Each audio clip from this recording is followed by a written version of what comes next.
Greetings, good listeners. I'm Shaunga, multiverse historian and showrunner of the Ancestors Writers Room. For those who don't know me, I am hosting a 3-month collective artist fundraiser, emphasis on the fun, on the principle heal yourself, heal your lineages, heal the world. So, as part of this campaign, I will be sharing regular episodes of podcast TV, magical reality TV for the revolution, on my podcast, Otherworldly Giants, the Divination Channel. And so this is between August and October. So we just started this campaign. So I'm going to be sharing episodes of podcast TV, and then with my ancestral energy healing technology called open heart surgery storytelling, I'm going back into the stories that I share and opening them up, unlocking their ancestral teachings, their gems, their weapons, their gifts, the pillars, prophecies, promises, and parables, all leading us into one direction. Freedom for the earth and her whole body, not next time, in our lifetime. Okay? So what I'm doing is guiding folks specifically around the principle of in our lifetime, and guiding folks through self-study, global study, multiverse study, in deep apprenticeship with who and how we need to be today in order to bring to fruition, unravel, unfold ourselves into the freedom and healing that we want on this planet that we can and can't imagine. So this campaign does revolve around nerding out hardcore on the healing journey and creative process of this life path, but it's also very much about advocacy for the life path in and of itself, putting reverence, respect, reciprocity, and resources on a path of creative, artistic, ancestral healing, lineage healing, the life path itself that will get us free. So part of what I personally want in this campaign is to call in an inner circle around this work that I'm doing with magical reality TV for the revolution. I'm wanting to call a group of people around me who really resonate with the stories and teachings that I'm sharing to study with me on a deeper level and connect on a deeper level. So that's why I've also opened up a VIP backstage pass for folks. And so here, not only will you get to connect more, and you can look at the show notes for more details on exactly what you get with the VIP backstage pass, but amongst a lot of goodies, you'll also get the chance to get paid for helping me promote this campaign, promote my podcast, spread it through the networks, spread what you're learning through this work to your people, and build up the enthusiasm and the inspiration and the reverence for this life path, and bring more people into this world. And as you do that, you will get paid a commission for who you bring into this world. So that said, in this video, I want to have a conversation about what it means for us to sacrifice ourselves for the life path, sacrifice ourselves for healing, for justice, for our planet, for the people and the animals and the land, the parts of our earth and our human body that are suffering the most. What does it mean to sacrifice ourselves for this larger cause? What does it actually mean? So I want to do a journey with that. And then toward the end of this video, I'm going to share my experience of being part of Sonya Renee Taylor's incredible offering, 100 Days of Meditation to End Genocide. And I'll also put that offering in the show notes so you can check it out if you don't know about it. And then at the end of the video, I want to kind of like tie everything together in terms of, what I'm seeing and really feeling in my heart about, the most effective ways that we can be present with each other today to transmute the energies that are destroying our planet. And what do we do today to lead us into in our lifetime. Okay, so talking about sacrifice today, there's just a lot that's been coming through my energy field on sacrifice. And I want to ask us this to begin with. What would happen if we understood sacrifice as a primordial ancestor in the universe? Who is she, really? And who is she not? Who who was she in her previous life, and who is she growing into today? Okay, so this came up for me recently as I was at my altar one day, and I was calling in this community that I want around me, that I want to experience. And so I said to my altar, I call in the community to surround me, a community that amongst one another, we have everything we need to live well and thrive. And at this point, at my altar, I heard the shadow in myself and in the collective. And the shadow says, "How dare you? How dare you, with all your privilege, focus on personal thriving at a time like this? When so many others are suffering? And you already have so much that others don't have?"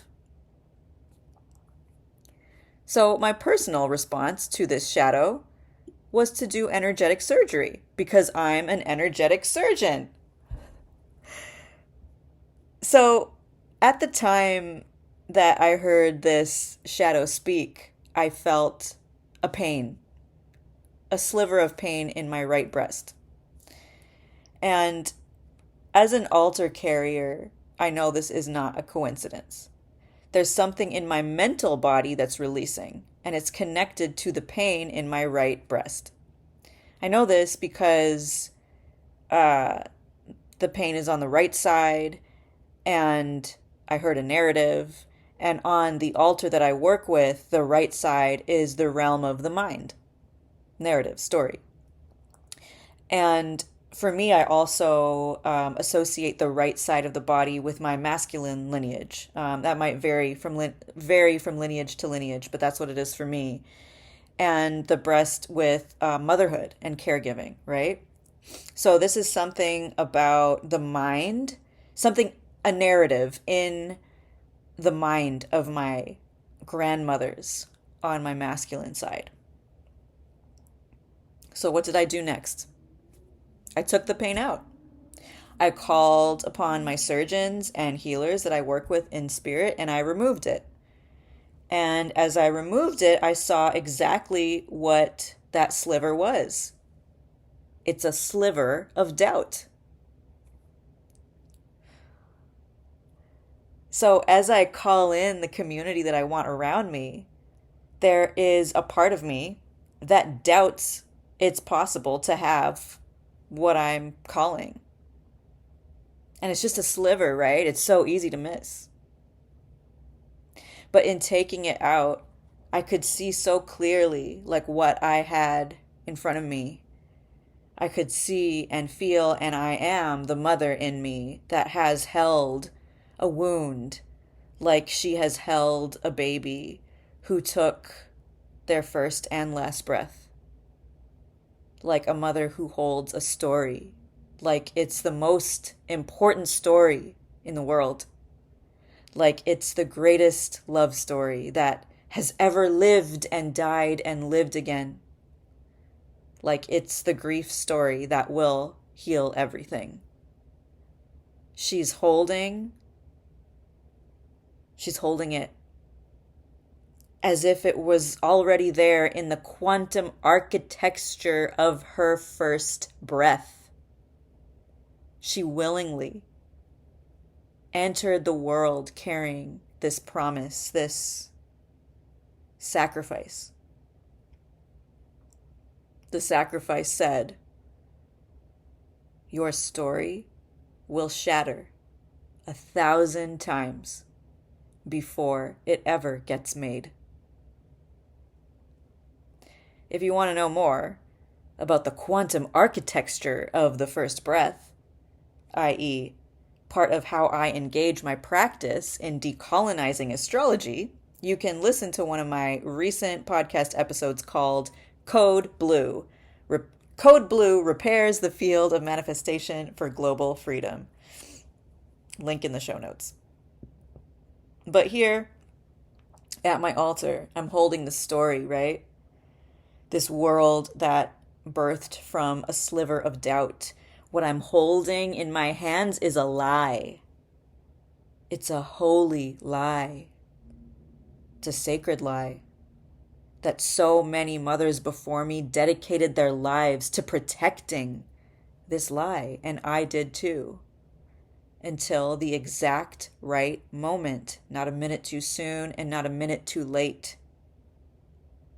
In that minute, I would let that lie go. I would let it be free. I would give it to my healers, my surgeons, take it to the place in the universe where it belongs, take the load off of my ancestral shoulders, remove the pain from my right breast. And they did. And I would still be sitting there, holding this lie, even though it was gone. Because putting down a lie, even when you know it's a lie, that takes time too. Especially for a mother. But I did put it down. Just put it down. It's good. Just put it down. What's the lie? Well, the lie says, the more I heal, the more I know I'm not to be held, only to hold.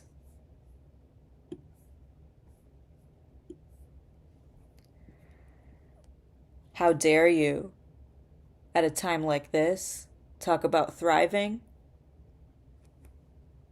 Because I know what time it is on Earth's clock. We are at a point in time where absolutely everyone is going through a reckoning, a dismantling, an upgrade, a traveling with these primordial ancestors in the universe, and their names are sacrifice, privilege, solidarity, loyalty, fighting, freedom, success, winning, losing. Everyone on this life path is tasked to reconsider our relationship to these things. Let them evolve. Look deeper.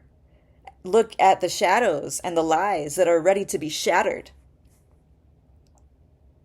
During my time as a human, now 40 years in fact, I've witnessed a lot of conversation about how do we get out of survival mode? Or I don't want to just survive, I want to thrive. What's the difference between surviving and thriving, right? What I see happening in the universe right now is that there used to be a really big gap and space between surviving and thriving. And we're like, how do I get to one or the other? But now what they're doing is they've already come together as a squished conglomerate. Been using that word a lot lately if you've been following my work. Anyway, a squished thing that depends on one another and cannot be separated. Especially for those of us who have sacrificed so much for this life path, we must start thriving now, or else we won't survive. Sacrifice no longer means endlessly depleting myself for the sake of giving. It's not what all these women in me had to do. Hold so much for everyone, and I'm never held. What true sacrifice requires for us as communities is a secure root chakra. And prioritize the work that helps us do that. That means in our communities, we're not worried about our basic needs because we have everything amongst one another to cover those things. True sacrifice requires we find ways to be happy in our hearts, in our relationships. We find ease in intimacy. To go through some hard travelings with one another. We find true support, amongst one another for every phase of our life, every part of that wheel.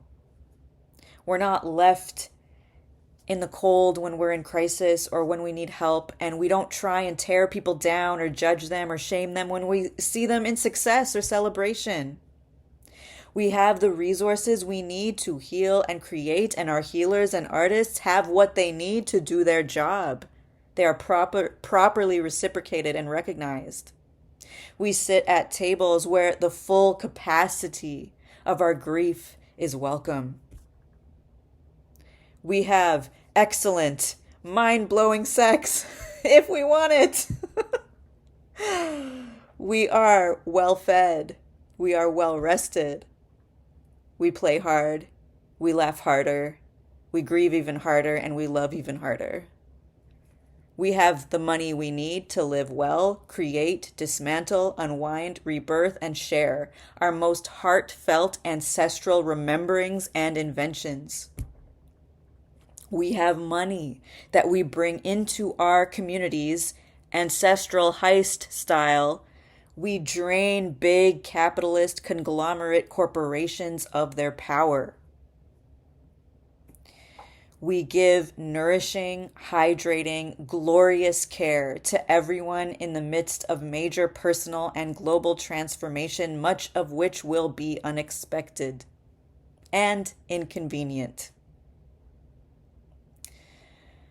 We are resourced enough to find the courage to go deeper and held with love when we face our most terrifying ancestral reckoning. When we fuck up, we don't enact carceral culture against one another. We celebrate. We're like, that person's gotta go on an underworld journey. We're partying now. See? My ancestors are out here drumming because they love that shit. They're like, yeah, the underworld. Someone fucked up, yeah.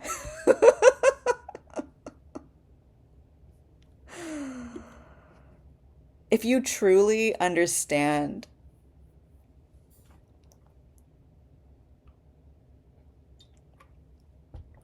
the work that it's going to take for us to dismantle our addictions to white supremacy, to capitalism, to extraction, change the way that we live, to be in better relationship to everything, to release generations of stored ancestral grief, to retrieve our true gifts and skills from our most powerful revolutionary ancestors. You know that in order to do that, we must be so ferociously loved by one another. We must have all the resources to protect each other and actually enjoy our lives while we do it. We didn't come here to suffer for the revolution. At least I didn't. Did you? There's a level of danger that comes with healing and decolonizing yourself so deeply, as I have. And I have more to go. But if I don't thrive today, I am not going to survive the level of transmutation moving through my body. Do you get what I'm saying? The space between surviving and thriving is gone. In order to survive, we must thrive. We must invest in creating spaces of thriving in order to truly reckon with our complicity with the systems we're against and make our most powerful moves to transmute that shit within ourselves first. Thriving now is required for the level of sacrifice that is being asked of us right now. I'm pointing to what time it is on Earth's clock. Sacrifice does not mean committing to an unhappy life. Does not mean committing to an unhappy life of trudging through a dense healing journey with no breaks and no fun. Sacrifice is not giving until you're completely depleted and you're constantly settling for less than your birthright. We won't survive in those conditions. So, like I mentioned, I'm participating in Sonya Renee Taylor's 100 Days of Meditation for the Healing of Genocide. This is running at the same time that I'm basically the same period of time that I'm hosting this campaign for In Our Lifetime, and I don't think that's a coincidence. So yeah, I wanted to share some of my experience in that, doing that meditation that she has offered, um, where we send light to those who are, um, some of the groups who are suffering and enduring the worst conditions of genocide right now and heightened militarized violence. So when we do that meditation, we send light to them. I can hear those ancestors speaking to me, right? The ones we're sending light to. And I can also feel the energy of the group as a whole. And I can feel where the shadows are in the group and where the lies are. And what I noticed is amongst the, 2,000 plus folks who have gathered, there's a lot of energy that's showing up in these meditations from a place of, okay, I'm here because I feel bad. I feel horrible and I want to do something. I don't know how to help them. I feel helpless. How do I help them? I feel, okay, I can send them light, so that they can survive what they're going through. And where that energy is coming from, like, I don't know, it might be like some people's personal narratives, it might be in the subconscious, it might be some, people's ancestors.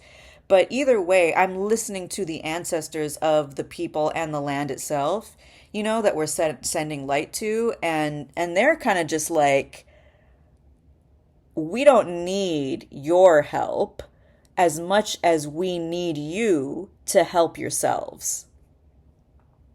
We need you to get out of your own way so that you can get out of our way, right? So that we can live the way we want to live. What do you need to figure out amongst one another? How are you going to support each other to invest in your personal lineage healing? Find the ancestors in you who are creating and living in deep solidarity with us. How can you repair with them? Because in that connection, that relationship investment, that's where you're going to find the truly revolutionary offerings, strategies, interventions, heist moves, dismantlings, and inventions. It is no joke to be in energetic communion with these genocides. I've been doing that work for many years. It brings up all of your lineage shit that must be dealt with in order for you to live out your everyday choices in true ancestral solidarity. It'll bring up your shit around sacrifice and loyalty. It'll ask you to transform your ideas about what it means to walk with privilege. Walk or roll. You will feel selfish for focusing on your healing at a time like this. And yet that's precisely what the ancestors surviving genocide, as I'm hearing them, are requiring us to do. Like, get out of your own way. Prioritize the life path. Resource the life path. So that those who have dedicated everything to this life path do not disappear. So that the people who will be called to this life path and who are being called in right now, and more and more as time goes on, will have a secure, rambunctious, celebratory, fun, and deeply meaningful place to go.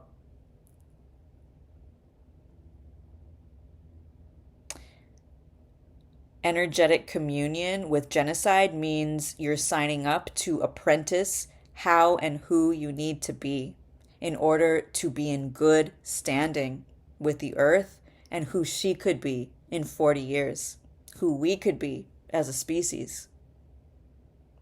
So If this resonates with you, if it's helpful, I want you to take a look at the campaign I'm running. Listen to the podcast episodes for those folks who are participating in Sonya's meditation. Check out the work that I'm hosting. It's providing my desire is to provide a fortifying, nourishing, inspiring playground for us to really study how to be good stewards of this time and have fun while we're doing it and enjoy ourselves, but also while we're enjoying ourselves, do some of the most powerful and impactful collective work that we can do for the planet.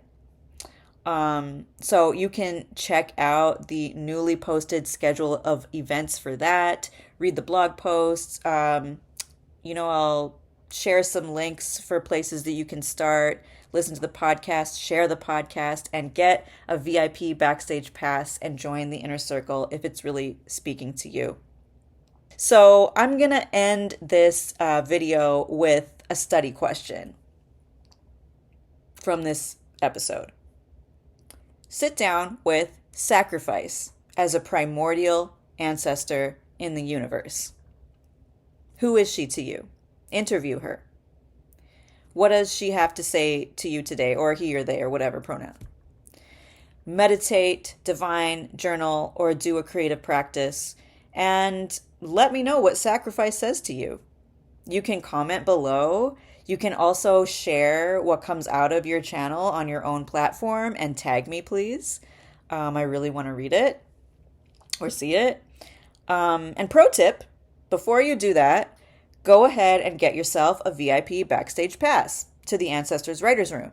Then when you share your learnings on your platform, you can shout me out and say, "This is what I learned. Oh my God, come and join me. This is so cool." And then people who follow you get inspired, your friends get inspired, and they also join, and you get paid for that. Okay? So all the links are in the show notes, and I'll see you in the next video. Peace.